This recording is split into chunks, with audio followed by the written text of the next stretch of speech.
back with another random topic. Don't know why I'm talking about this. I was supposed to do an episode kind of surrounding the Keke Palmer stuff earlier this week, but I don't even care anymore. Like, I think there's enough conversation going on about it on both sides. There's opinions flying around. My opinion, well, at first I thought my opinion was pretty unique or pretty like polarizing, but then I found there's an entire community that agreed exactly with everything that I thought, right? So I just was like, forget it. Bottom line is, I think she's stupid, and I think he's stupid as well. And I think he's weak. I think she's weak. I think they both have no respect for each other. I think he doesn't demand or command respect at all. And that pretty much sums up my my stance. I have some other things I could have said. I was even going to have a guest, but I just kind of abandoned the idea, especially because I was busy during those days. And when I finally had a chance to record, I was like, man, the moment has kind of passed. You know how fast the internet moves. It's fast. So we here, man. This is Streams episode 19. Thank you for returning. I'm your host, Red Karan. This is the greatest monologue on earth, as I would like to believe. You know, whether you believe it or not, that's your business. But we back today, man. I was going through my topics and seeing what struck a chord with me today. And today we're going to talk about diplomacy. Diplomacy means nothing without the threat of force. I'll repeat it again. I'll repeat it. Diplomacy means nothing without the threat of force. I actually got that quote from my father. We were talking at his house one day, and he said that to me, and I was like, what? I don't know if he said it to me on the phone or at his house, but it was from my father, and he got it from somewhere. Yet again, I have no idea where he got it from. He's a very well-read man. His mind is well-traveled. I don't know where he got it from. I believe he even told me, but I just can't remember. But that doesn't matter to me because this show isn't about citations, and I'm not doing a book report. I'm just talking about, even if he made this saying up, this topic up, this thing up, even if he made this up out of his mind and just out of thin air, it still means enough to me to want to talk about that concept. Diplomacy means nothing without the threat of force. And I think this relates to a lot of different concepts, especially masculinity in men, right? One of the reasons why I carry myself the way that I carry myself is because in some rooms, the way that I carry myself kind of hurts me. It hinders me a little bit. And I've learned to sort of teeter a line and be able to, sort of alter my personality or tailor my personality to the circumstances, right? So if I'm in a room with family, it's me and a bunch of kids and my my aunties and stuff like that. I don't necessarily have to be militant. I don't have to be on point. You know what I'm saying? Not necessarily. And if I do, not towards them. You know what I'm saying? You kind of have to learn how to direct it and everything. But on the average day, typically, I usually walk around stale face. I don't have a whole lot to say. I try not to joke with people too much because that's just my personality. I don't really like being played with by people that I don't know or people that I'm not comfortable with or people that don't understand how sensitive I am.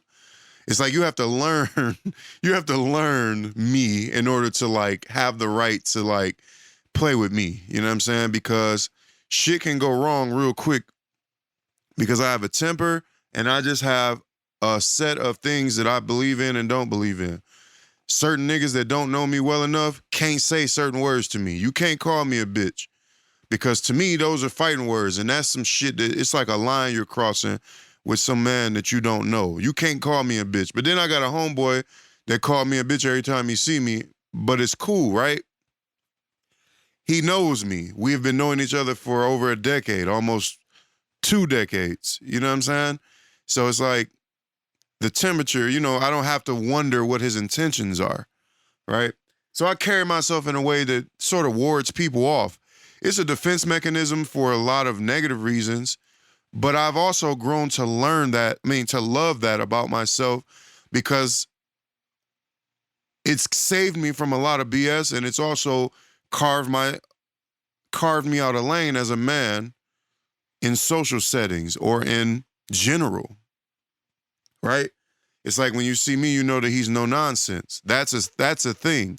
No nonsense is a thing. Now, it doesn't mean I don't know how to loosen up. Sometimes I don't.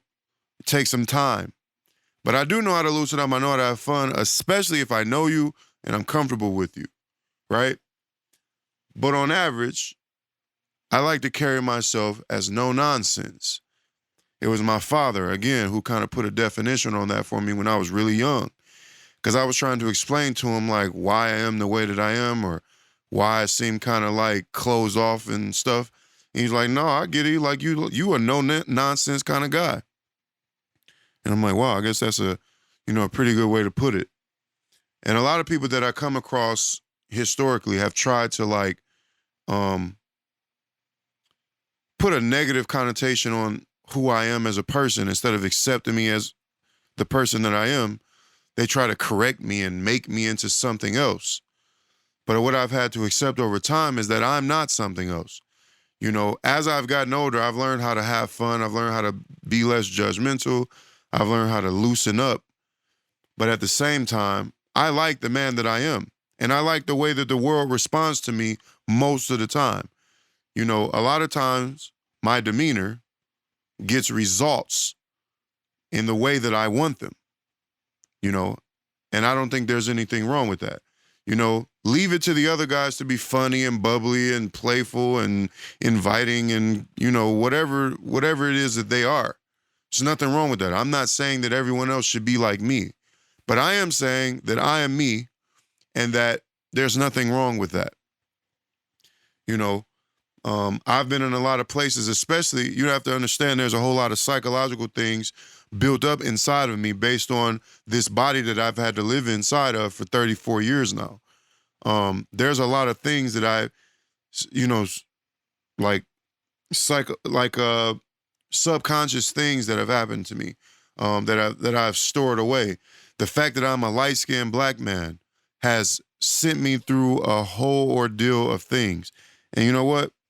Let me write that down as a topic too, because I want to do a video about that. Being a light-skinned black man. That has sent me down a path that only a light-skinned black man could understand. A dark-skinned or brown-skinned black man could never understand what that feels like. We're perceived to have these privileges and these ways of getting lucky and having the world handed to us because we're fair skinned. But I would beg to differ because only I know what this experience is like. You can make all the assumptions that you want. I know that this does come with a lot of privileges, but I also know from the outside looking in, or I could guess, that there are also privileges that come with being a brown-skinned man, because I've seen plenty of women jump right over me and go straight to a motherfucker that look like Idris Elba, or a motherfucker that's complected like Idris Elba, because they don't want a light-skinned nigga, because guess what? Being a light-skinned nigga comes with a whole bunch of stigmas and stuff like that about me being weak or me being soft or whatever it is, you know what I'm saying? So I've walked through my life carrying a lot of these identities and storing a lot of these isms and these sub things that happen to me on a daily basis that sort of made me build a exterior to protect myself with. And this is what it looks like. A lot of times, I don't want to be perceived as being the giggly, bubbly, light-skinned man, because in my environment especially, it could make you a target real fast. Oh, this nigga giggling and shit. You know what I'm saying? So a lot of times I had to be kind of stern and kind of stoic to be protected in my environments, where I went to school with the wolves and I lived in neighborhoods with the wolves, or women perceive you a certain way and think that you could be prey, or, they could set you up, especially if you're a light-skinned nigga with a little bit of money, they'll get you killed, and all sorts of things that I have to think about. I have to think about it in terms of doing business with people and how they'll perceive me then. I don't want to come off as my word is sort of it's malleable. Like you can kind of push through it like clay. No, I want you to perceive, especially in business and especially in negotiating my prices with clients and, trying to work my way into a space and be hired or whatever it might be, right? I want my word to be perceived as law, or that I'm not playing at the very least. You know what I'm saying? And that takes me to my point. Diplomacy means nothing without the threat of force. If you're walking around and you're trying to tell people, because I lead with speech. I don't go straight to punching people in the mouth. I've seen plenty of people lead that way, and I thought that I had to live that way. My father being one of them. I've seen my father knock plenty of niggas out without ever asking a question first. You know what I'm saying? Even he expressed to me later on down the line that he kind of regrets being that quick to action because he felt like when he got older, he was equipped with the words to deal with situations much better than that, right? So in watching him go through the things that he went through and doing the things to people that he did, and then learning and growing from that as a man, I watched him go through that, right? I landed somewhere in between, or I landed somewhere else on the spectrum than he did totally, because I can't remember the last time I had to knock a nigga out. I can't remember the last time I had to use my fist to fight. It's been a long time. You know what I'm saying? One, because things just don't happen to me that way, because they just haven't happened. But then when things can go that way, I use my mind, right? I use my mind to diffuse the situation for the same reason that I talked about before. I have to think about my actions in the way that they might come back on me, or the way that they might affect the people around me, or the way that it could get me locked up for a day, 2, a month, 3 months, 2 years, or 10 years, or whatever it might be. Because I also understand myself well enough to know that this temper that resides inside of me is much too potent for me to be testing the waters with these niggas. Let's just be honest. It doesn't mean that I'm Superman. It doesn't mean that I'm impervious to damage, to being killed, or whatever it is. I'm not saying that. I'm not the big bad wolf. But I am saying that I know myself well enough to know that if things were to go left, I could get myself killed really quickly, or I could kill someone really quickly, But at the same time, I use that weapon, or I don't use the weapon, but I keep the weapon equipped to me, knowing that it's necessary in my dealings in this world that I was born into, right? So if my actions are not backed by any semblance of maybe this nigga will knock me out, it's hard for another man to listen to what you say and think twice. It's hard for him to be like, maybe I should believe what he's saying. Because he looks or he acts or he sounds like, if I don't do the right thing, this nigga is gonna go nuts. Or this nigga is going to fuck me up. I think that's important. As a man in my environment, I can't speak for a nigga born in Guatemala or some shit. I don't know what your life is like. That's not my business. But I know in these jungles that I reside in, it is necessary to be a threat.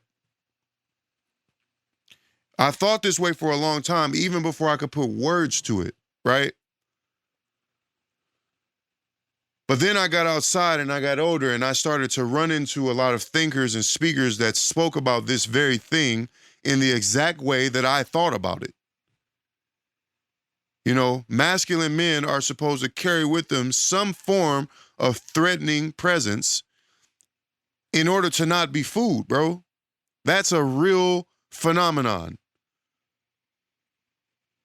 Because if you're just like, imagine me just having a young, hairless face and my eyes are all big and pretty like a baby's, and then I got puffy cheeks and I got just kick like gaga. Like, who's gonna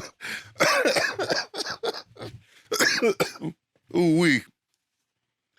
Who's gonna damn, I done turned my goddamn light off. Who's gonna take me seriously? from women to men, from women to children to men, or whatever, whoever it is.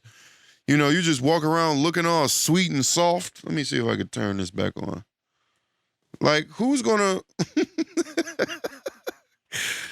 take you seriously? You know what I'm saying? How do you walk around and tell another man what to do? How do I be a boss if a motherfucker just perceive me as food? You know, and that's the funny thing too. I've worked jobs where I've worked under men that I perceive to be weak, visually and just based on the things that they say and the things that they do. Watching them sort of like beat around the bush when they give orders or try to delegate to their staff. Like, oh, this nigga's a hoe. I'm not listening to him. You know what I'm saying? It's harder to respect that. And I can only speak from my perspective as a man. You know, but I've worked plenty of jobs where it's like you don't have the balls to make me do anything. I can peep that very easily. You know, there was a guy that I worked for when I used to work for Sears outlet. I used to work at their little warehouse, and they sold like used appliances. We have to unload or load trucks or move merchandise to the floor, whether washer, dryer, stove, dishwashers, lawnmowers, all kind of stuff like that. I worked there for like, I don't know, it had to be 5-6 months or something, right? But my boss was an older white guy. I couldn't stand him. He was like, he just oozed racism, although I have no proof to actually say that he was a racist. But he just oozed he oozed that out of him. He just seemed like an old ass, dumbass, racist white man, right? And I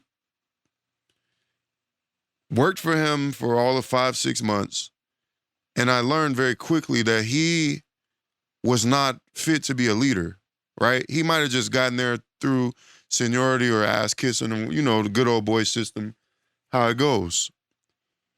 But I peeped very quickly that his word wasn't backed by anything. You were too afraid to really confront anybody up front, so he used to send other people to do it. But then if I call a bluff and I say, hey, look, bro, I'm not listening to shit you saying, have him tell me to do it, and then they be like, all right. Because what I started learning was my power in the employment field specifically. I started learning that usually my boss or even the people that work directly up under him were a little more intimidated by me than I was of them. And I started to use that leverage in my jobs. You know, you're not about to tell me what to do because I already produce and I do good work. So when you tell me some bullshit that I don't agree with, I'm just going to tell you no. And then I watched it work. I started learning the power that I possessed. And then I started learning that I'm fit to be your leader. You know what I'm saying? I'm fit to be your leader more than you are to be mine. Especially when I got older and I started to learn my jobs like in and out, and seniority started to stack up on me, and I was like kind of like really him for real. Like I knew all of the details of the job, the paperwork, the pay, you know, scheduling. I knew everything. I knew how to work the high-lows, the heavy machinery, I knew how to do all of the things. I knew how to program the machine, the stuff that we would have to go and get the boss for. I started paying attention and learning that I could do that stuff myself, adding value to myself, but also at the same time, undercutting and bypassing the need for leadership.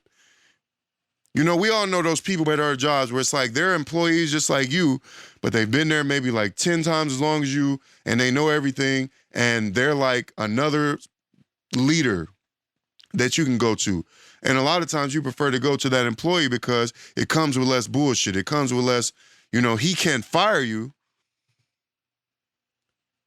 but he knows just as much as the boss does. So you can go to him and be like, hey man, what should I do? Blah, blah, blah. Or how do I fix this? Blah, blah, blah.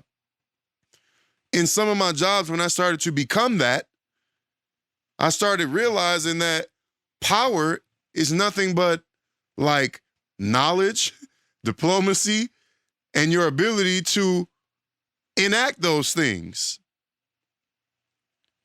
Leadership only comes by way of stripes, experience, and I mean, leadership is a whole set of qualities that, that define it. But what I'm saying is I started learning my power as opposed to the people that they presented themselves as powerful over me, but they weren't.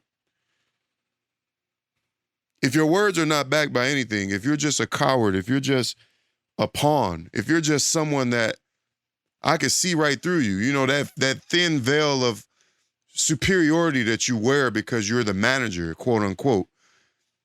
I tested the waters one day and I literally told my direct boss that I would beat his motherfucking ass if he disrespected me again. And I watched it all crumble before my eyes. I was like, oh, you know, we only are subservient to the things that we choose to be subservient to. And as soon as you learn that you are more powerful than that, or that we are more powerful than that, as soon as you learn that the way that they present themselves, it's like a motherfucking peacock dance. They just flail out, you know, they fan out their feathers, their feathers and make it look real nice. But then when you poke the veil and realize it ain't shit behind that motherfucker, you're like, oh, I got the power. You know what I'm saying? That's a real thing, bro. See, the thing that makes leadership lasting, the thing that makes leadership stick, the thing that makes people fear you is them knowing that you could possibly do what you say you're going to do, right? So if you get into it with a motherfucker, say I got into it with my boss, right? Like I just said, and then I seen him knock another employee out, it would make me go like, oh shit, maybe this nigga really is that nigga. Or I see him, let's make it a little less extreme. I see him fire a motherfucker on the spot. It would make me go, oh, okay. So there is some sort of power behind his words. You know what I'm saying? But guess what? I watched my boss. You know, I thought that was what my boss was. And then, like I said, I tested the waters and I realized he wasn't doing nothing but pumping his chest up and talking real loud and presenting himself as being the big bad when he wasn't that at all. He was a bitch too. I had a lot of respect for him at one point, and I lost it all by watching the way that he led terribly, and also watching him try to bully me. But then when it came time for me to push back, because, you know, I could take some shit, but I'm not taking too much shit, because at some point there's a conversation that starts to be had within myself where I'm like, okay, this nigga thinks shit's sweet. So one of two things is going to have to happen. He's going to have to get himself together and leave me the fuck alone, or I'm going to have to make him leave me alone. And that's happened in pretty much every job that I've ever had. You know what I'm saying? And in more cases than not, I watched the person that was my enemy in that case, in those ways, fold into themselves, tuck their tails, and run. Because there is no threat of force behind your diplomacy. Diplomacy, let's look up the definition, just for anyone who might not know. The definition of diplomacy is the profession, activity, or skill of managing international relationships, typically by a country's representative abroad. Let's look up the other definition. The art of dealing with people in a sensitive and effective way.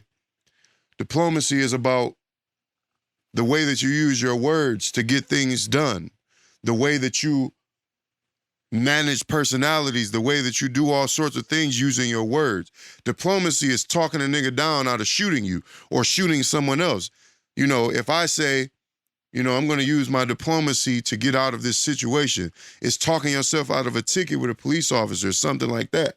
Or it's telling a nigga, look, if you don't chill the fuck out, I'm going to crack your fucking head. And him saying, him going to his mind and saying, it's split second, but in that split second, he has to decide whether he's going to fight or flight. Do I believe this nigga, or am I going to call his bluff back? And that's where a lot of times, especially in the hood, you get two men trying to, you know, they're trying to present to be big. They're trying to be the bigger wolf. They're trying to blow harder, right? But in the hood, everybody's a wolf almost. Not everybody, but a lot of niggas is wolves. So when two wolves bump heads, it's dangerous because neither one of them niggas want to back down. That goes into ego, but it's two niggas that's been historically living in an environment where their words is pretty much all that they have before they have to shoot a nigga in the form of threats, just big bad talk and shit like that, right? So if niggas say, man, I'll bust your motherfucking ass, you better get the fuck out of my face. And then the other niggas say, man, I heard niggas say that to me 1,000 times. I'ma say something else. Now I gotta up the ante. Like, nigga, say that shit again and I'll blow you with, like, nigga, I'll pull this heat. You know what I'm saying? Now you got two motherfuckers on Fox 2 because neither one of them wanted to back down. Man, I had this one nigga, quick story time. I was at work one day. Yeah, it was kind of an easy day. We was working on this machine that was kind of easy. It was like a team of 3 of us doing it too, so it was like real easy work, right? So I used to work midnights. I used to work 7 p.m. to 7 a.m. So a 12-hour shift through the night, right? Midnight was our lunch. Instead of noon for the average person, for us, it was midnight. When we got to midnight, I took a nap. I didn't want to eat. I wanted to take a nap. So I laid down, I think I laid down on the couch or like a pallet of like boxes or something I laid on. And I took a nap for like 30 minutes during our lunch break. It was cool. Everybody was cool with that, meaning the managers, right? Nobody cared if we took naps. It was our time. So I took a nap. There was a gym at our job that a lot of the employees used to go to, especially the men. They would go to the gym on their lunch breaks and they would lift and they would hit the treadmill or the exercise bike real quick and then get back to work. I used to do it too. That particular day, I'm like, no, I'm not on that. I'm tired as hell. I'm going to sleep. This young dude that worked there, I think he was a temp. I don't even think he was hired in at the time. I don't remember his name. I don't care. This nigga took a picture of me sleeping, right? And then posted it on his Snapchat with a caption that says something like, while they sleeping, I'm working. It was like a picture of me sleep and then like a video of him lifting weights. Man. So I said, we went, the lunch break was over. We all go back to work. I ain't know nothing about the picture because I was asleep when he took it, obviously. He ends up showing the picture to somebody else that I know. The somebody else that I know comes to me and like, hey, man, this nigga taking pictures of you while you sleep, man. And he was like, I told that nigga that's some weird shit or whatever. So I said something to the dude whenever. It was probably the next break, which was probably 2 a.m. Every 2 hours, we got a break. So I said something to him. I don't remember exactly how it went, but I was like, bro, you took a picture of me while I was asleep? And he laughed or something and was like, yeah. But it was like a nervous laugh, like he didn't expect me to be told that. So he was like, yeah, whatever. I'm like, why are you taking pictures of me? And then he showed it to me. He was making excuses like, he was like, I was just joking and shit or whatever. And he shows me the picture, I think.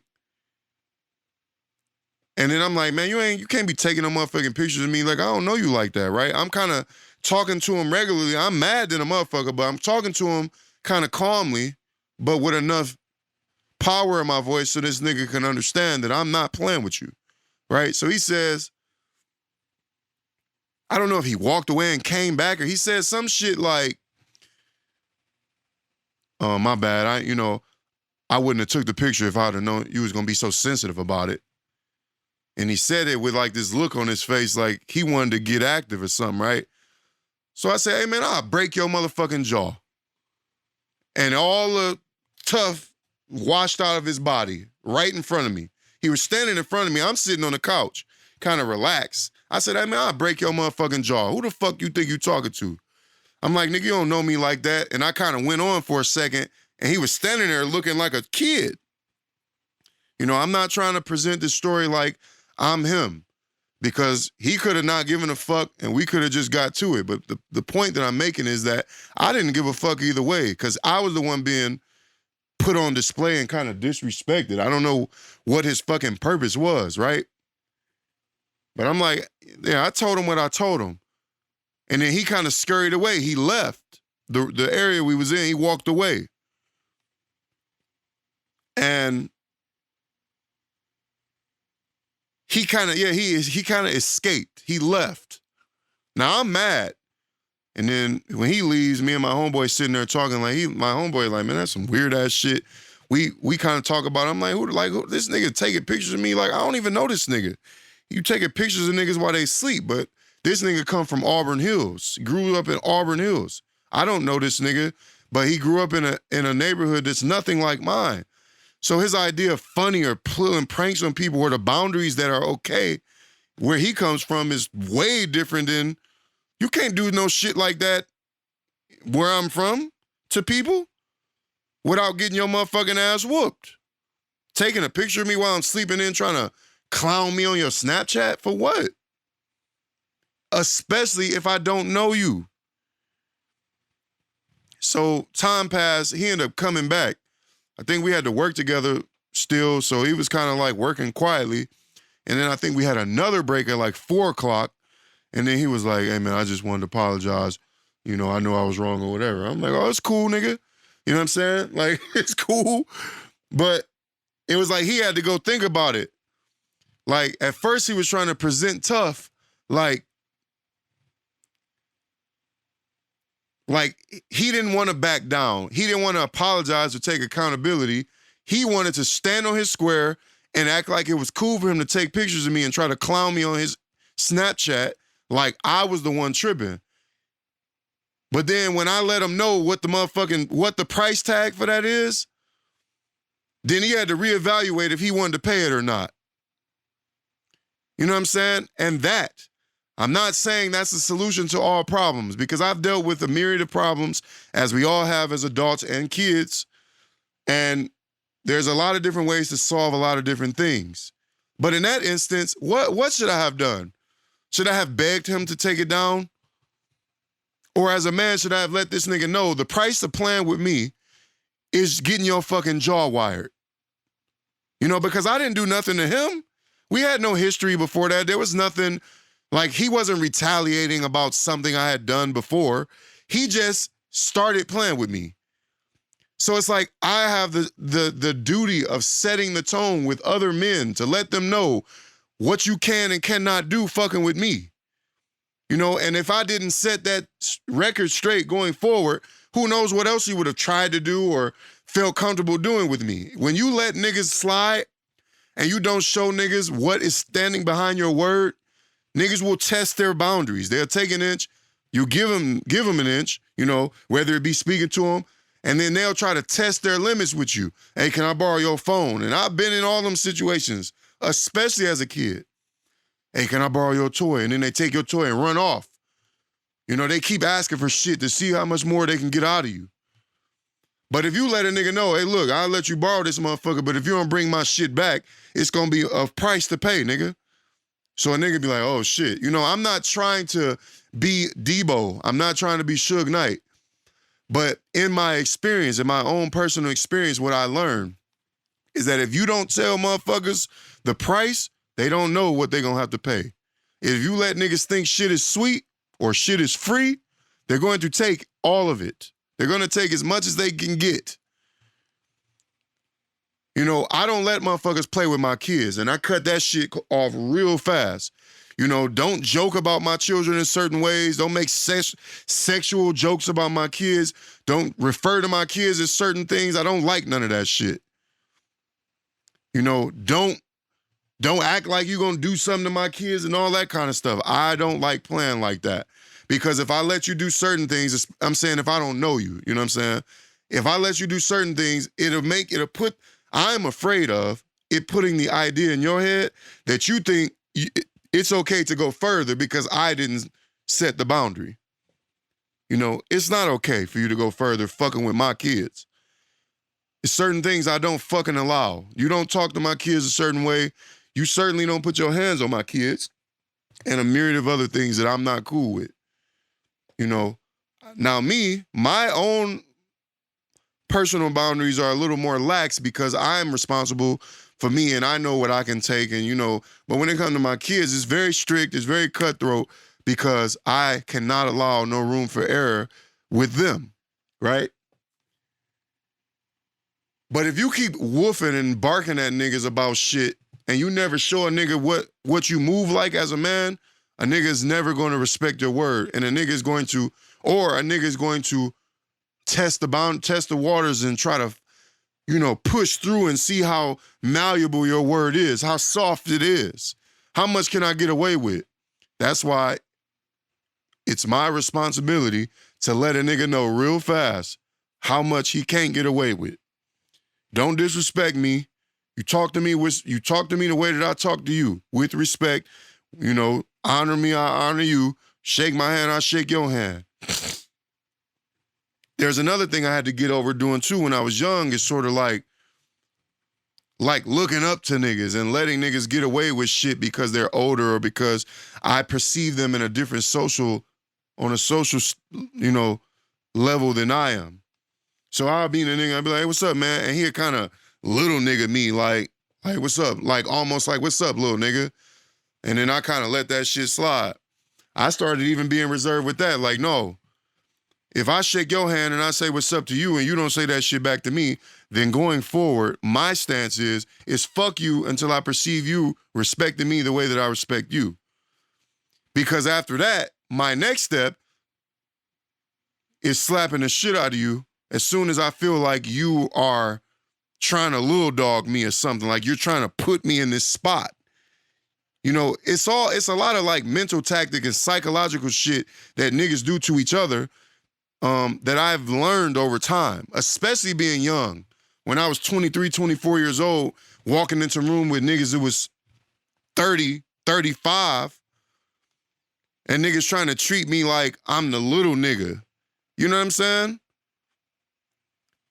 I am tactical about that sort of stuff. Because as a man, like the more I learn about very simple social constructs, the more that I learn is very black and white, cut and dry. Either I demand respect or no one will respect me. That's my job. You know what I'm saying? It's not anyone else's job. You have to get your respect. And if a nigga feel like he's brave enough to just not give you the respect that rightfully belongs to you, then it's fuck you and it's whatever needs to happen after that. You know what I'm saying? Don't try to little dog me. You know what I'm saying? Don't try to little dog me. I'll slap the shit out of you. And then I'm gonna make you respect me or we'll go from there and figure it out together. But I'm learning very, very fast, and even more so lately, that it's really that simple. And it even goes into we are in a society as people, as human beings, we built this society. It's very complex. And the way that these energies flow and interact with each other between men, women, men and other men, and women and other women, and kids and men and kids and women, and all of these interchangeable, interactions, these things that happen, right? A lot of it is very complex because we are a complex people. But then what I learned is that we're not very complex at all. Because it all boils down to almost like monkey shit, animal kingdom shit. Because if I am a man that walks into the room and commands no respect, guess what? Women are not going to fuck with you, bro. They're not going to like that about you. You ever seen all the women flock to a nigga in the room that's just getting bullied and pushed out the way and called names? And I ain't never seen that shit. I've seen it in movies, because it's like ironic. It's like the nigga in the room that commands no respect, that he gets bullied. He's like the little puppy dog, and all the hottest girls go over to this man and they like, oh, are you okay? It's like funny, right? But in real life, that don't happen. In all actuality, the bully damn near gets more women than anyone, because the bully is the nigga that, on a very basic social level, the women will look at that and be like, oh, this nigga ain't to be played with. I'm attracted to that, even if they don't understand why. I don't think no woman want a nigga that walk into the room and all the other men look at him like, who this little weak ass nigga? Don't no woman want to be with a nigga like that. I don't want to be friends with a nigga like that either. And I don't want to be that man either. When I walk into the room, I want a motherfucker to be like, see me as an equal. Just as simple as that. I don't want a nigga to look at me like God.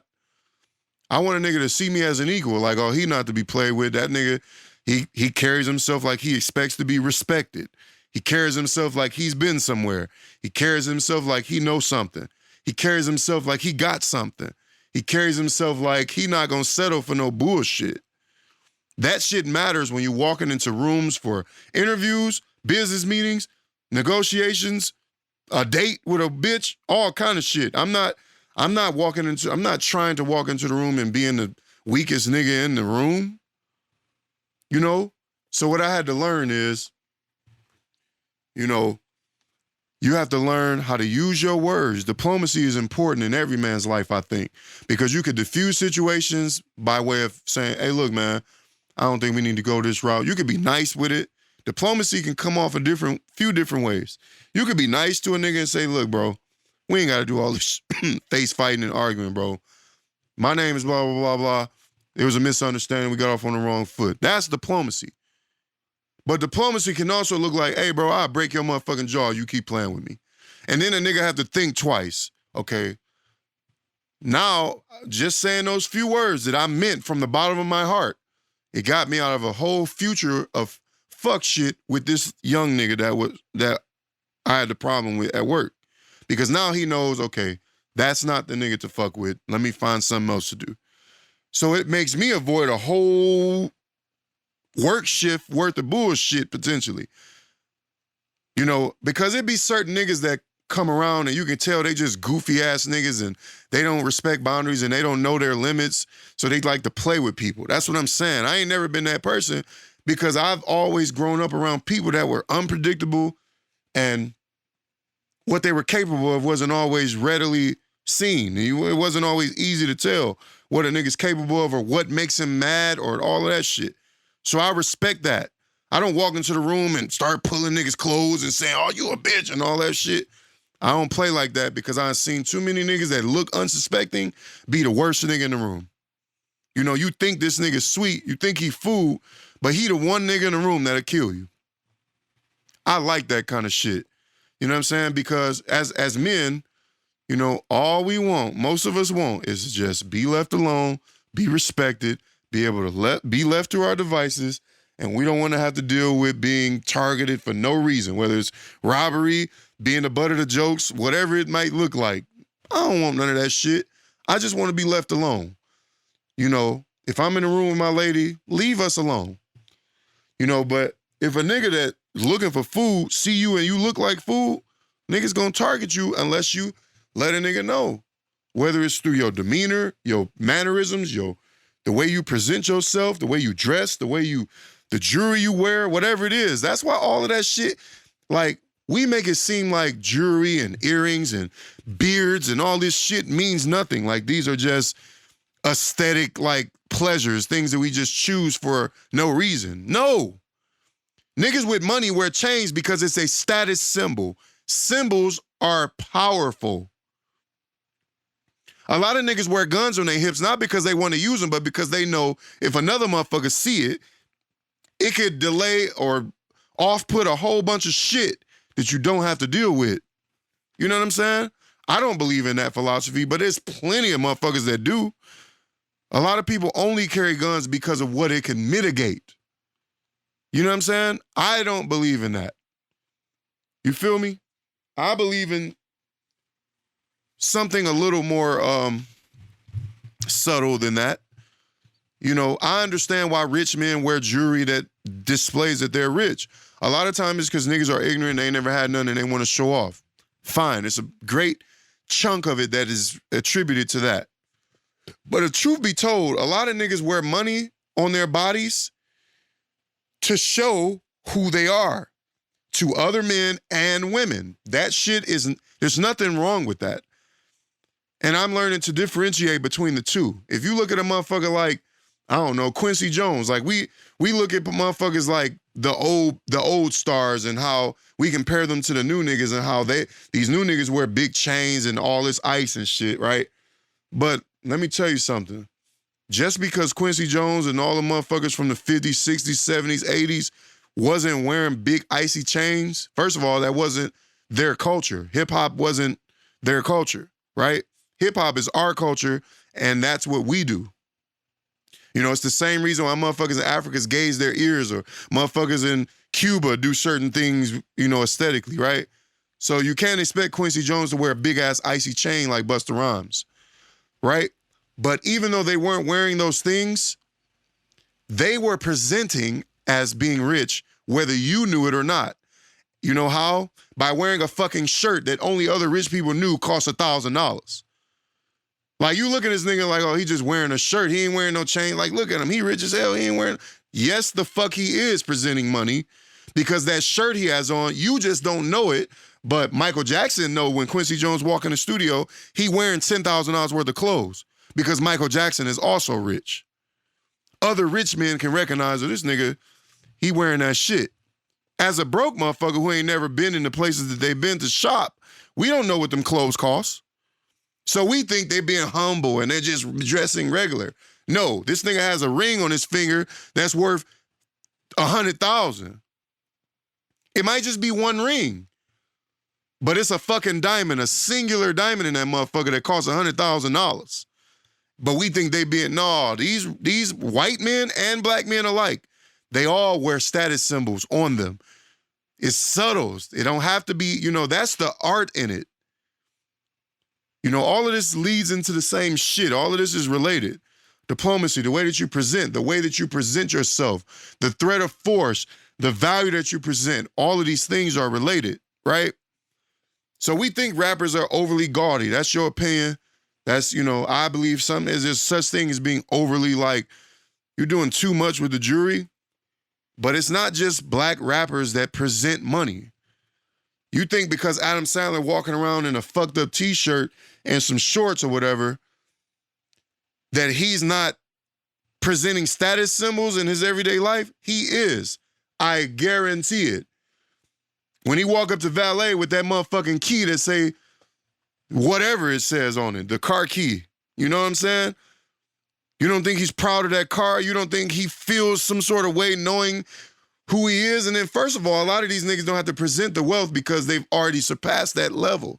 We're seeing them settled into their character in Hollywood. Everyone already knows who they are. So guess what?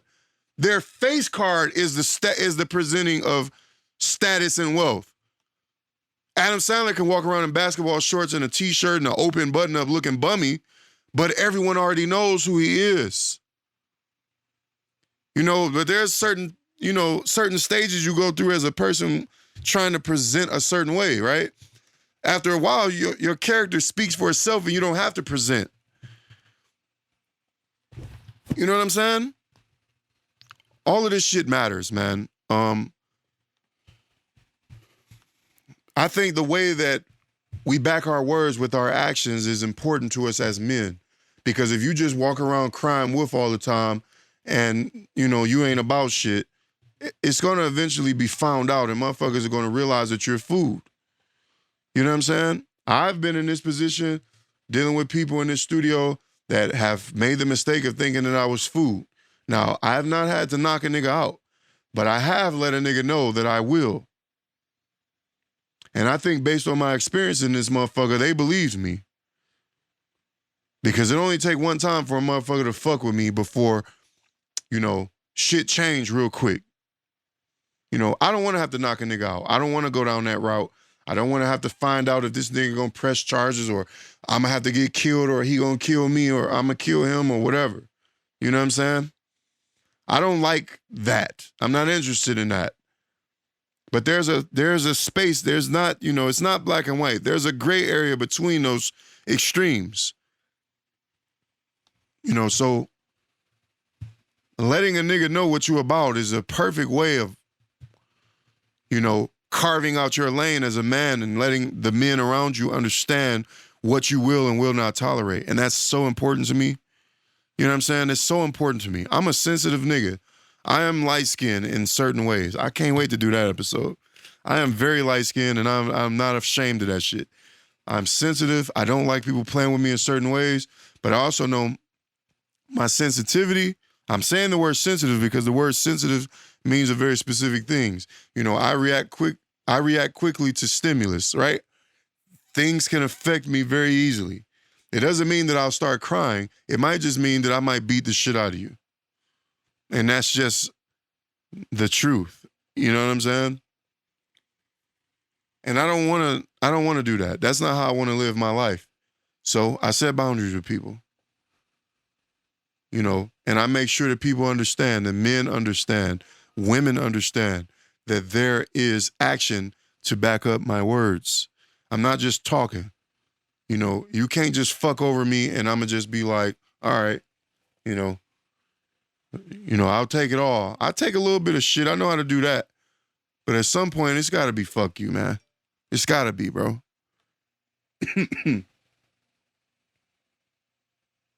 Oh, I thought that was about to be a deposit. I was about to be excited. But no, later for the deposit. Yeah, I mean, I think I'm done. That's my rant for the day, man. This is Streams. I appreciate everybody who's tuning in. If you made it to this point, you can leave the word, shit, cry wolf. Put that in the comments. It'd only be one person. Last time it was my cousin. What's up, Teresa? Last time it was my cousin. The only person that made it to that point, I guess. But motherfuckers is watching this shit regardless. So I'm going to just keep posting. I'll holler at y'all next week. I'm about to play me some video games.